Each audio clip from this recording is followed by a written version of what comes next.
Brisbane Wakes Up with Stav, Abby and Matt on B105. We love catching up with this guy, and brilliant news that he has another album, his 9th studio album. Craig David, good morning. Number 9, hey? Yeah.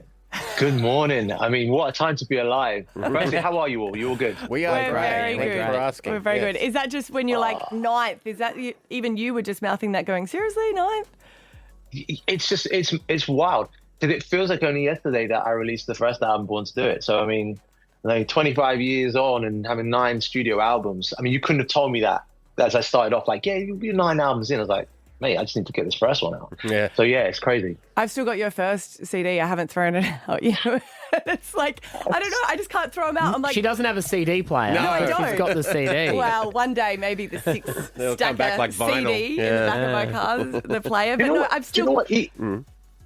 Oh, I was going to say, like, you having the CD, yeah, it's so priceless because I feel like the millennials will appreciate that holding on to something, that like the tangible part of actually I've got the CD, and it would actually be like that. I haven't got a CD player to play it on, but I've actually got the CD, and it's very nice. You know what I mean? And you've got something, you own it. I love that. I love it. I mean, I feel like it could have been a collector's item if I kept it in a better condition, but it was Near like mint. constantly in the boot. Where's the cover? Pass it to me while I'm driving to try and put it on, and yeah.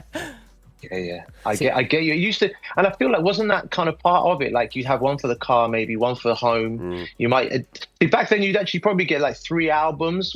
Could you use them for different places? Yeah. And they get scratched up, and then you have to get the next one. So good times. The nostalgia. Do you release yours, because some bands do this, do you release your stuff on vinyl? Because that's made a bit of a comeback. Yeah, we did a vinyl one of Commitment. We did like a special limited edition white vinyl as well, and CD. Because I feel like I know the albums it's changed and people can make their own playlists and they can, create your own like album. But I always felt like an album, when an artist creates it and there's actually a play that's actually giving you these are the songs in this order and what it means, it just gives it finalizes something. It's like a cake that's like, here it is. It's not just ingredients. It's like, no, here's it baked and ready to go. So, I always had a theory that song number 3 and song number 7 and then the last song were always the bangers, like the standout tracks on any CD. And it was pretty much true, I think. You know what? It's funny you say that, yeah, because because I was DJing when I first started off, so I'd buy like the vinyl of an album, and it would be pretty much those numbers, as you said, which is wild that you said that. And you buy a whole album based on like maybe 1 or 2 songs, and then there could be a whole load of album fillers. And I've always tried over the years just to make it that's just not the case. Like there's no skips, because I feel like people now, if you give them skips, they will skip it. Yeah, They'll just that's literally true. take 2 songs. So fingers crossed with this Commitment album that people will just play it all the way through, you know what I'm saying? Well, it is out now. Your name is also, right there ingrained with R&B Fridays, which we do here at B105, and Fridays Live. You've played there before. Phenomenal shows. Of course, we had the news that Fatman Scoop is no longer with us and passed away. How was that receiving the news, especially for someone like you who was so close to him and has worked with him so much over the years? That must have been a bit of a shock.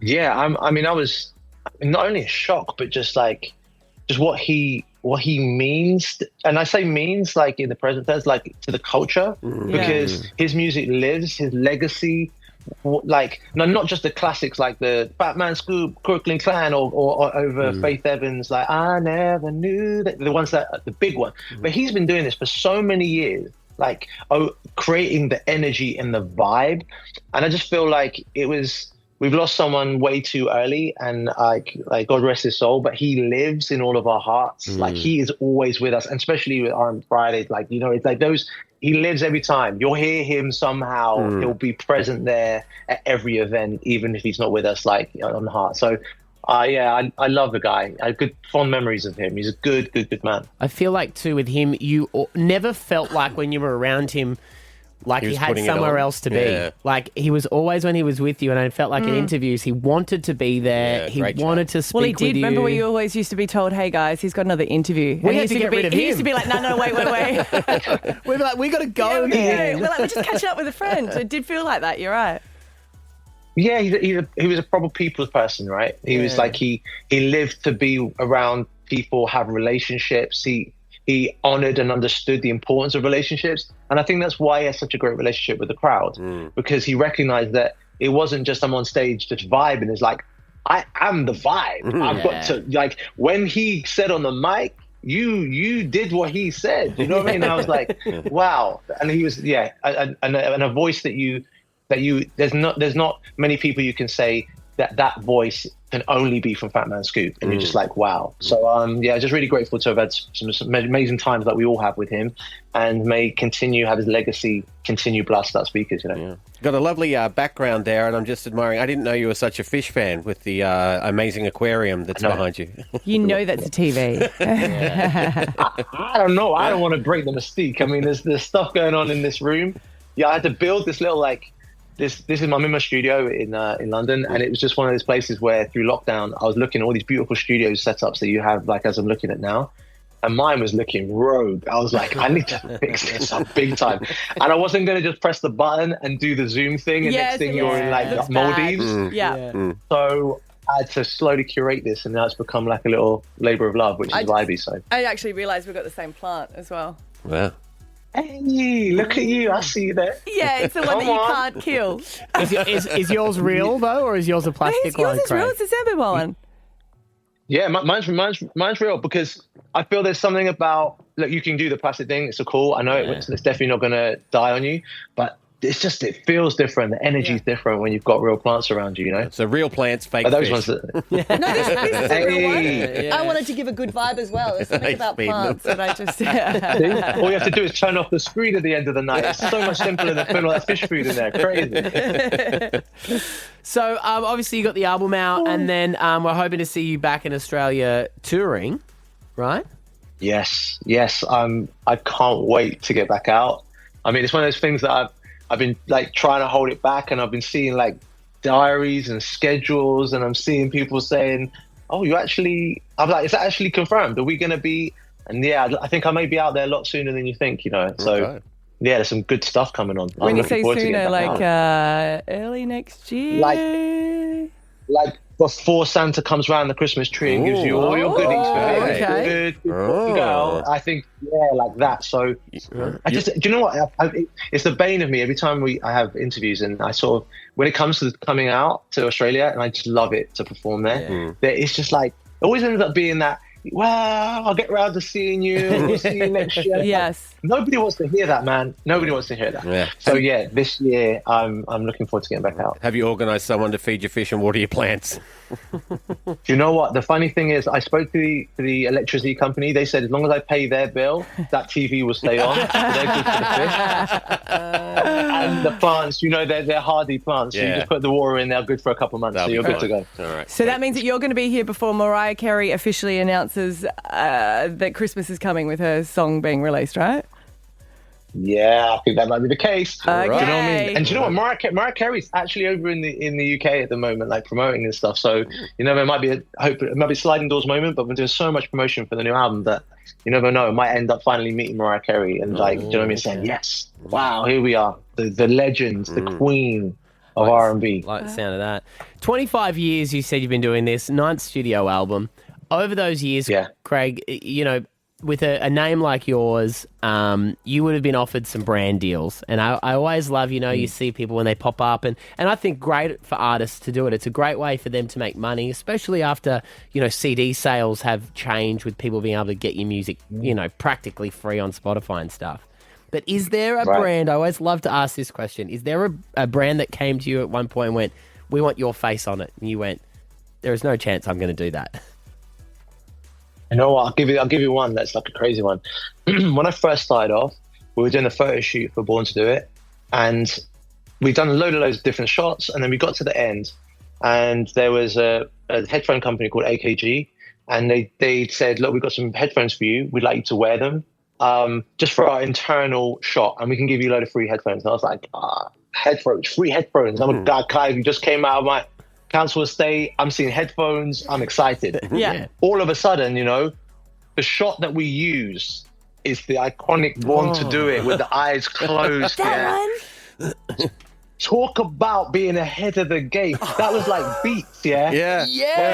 From way back. I just gave it as like, don't worry, I've got you. Give me some free headphones. What a flip. You did it for free headphones. Yeah, wow. Free for that one. So that was the one that lives rent free in my head. I'm like thinking, whoa, how did that happen? But got some free headphones. So I hope it was free headphones for life. You're like, hey. Give him a call.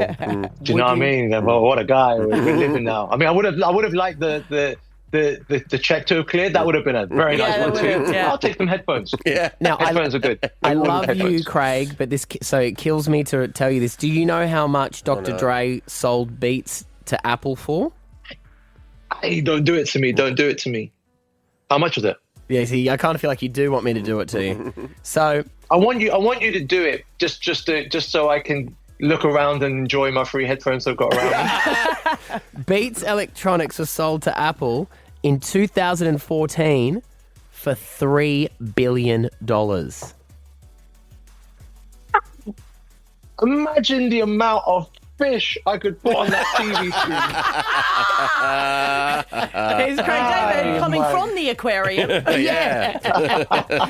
Craig David's genetically made a shark specifically for himself. Wow. That's what I'm saying. Sometimes you can just be a little bit ahead of the game. Yeah. But we'll take it. I mean, the album changed my life, been the gift that keeps giving. But wow, what a time. As you said though, man, you were fresh out of council housing. Your life was anything that you could have dreamed of at that point anyway.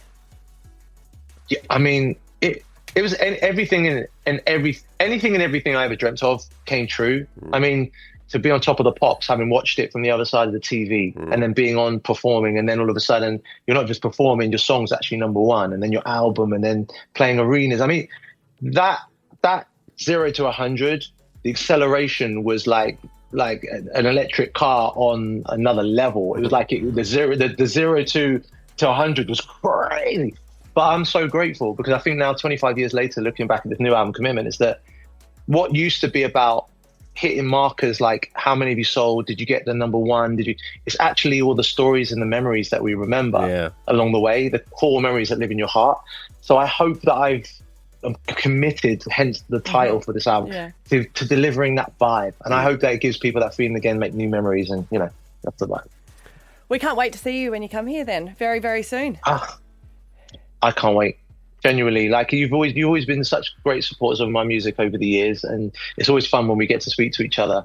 But I love it that you've got the exclusive right now on the new album, because new music, and it's always Australia first, right? And everyone else is a little bit late to. Yeah. So I just feel like the kid in the candy shop who's just like, I've got so many headphones, I got fish. It's crazy. It's a good time today. What a time. I appreciate you. Man, appreciate you. Thank you for your time. Craig David, get around his 9th studio album, Commitment, out now. We'll see you here in Australia soon, buddy. God bless you all. Love you. Appreciate you. Stab Abby and Matt for breakfast. B105.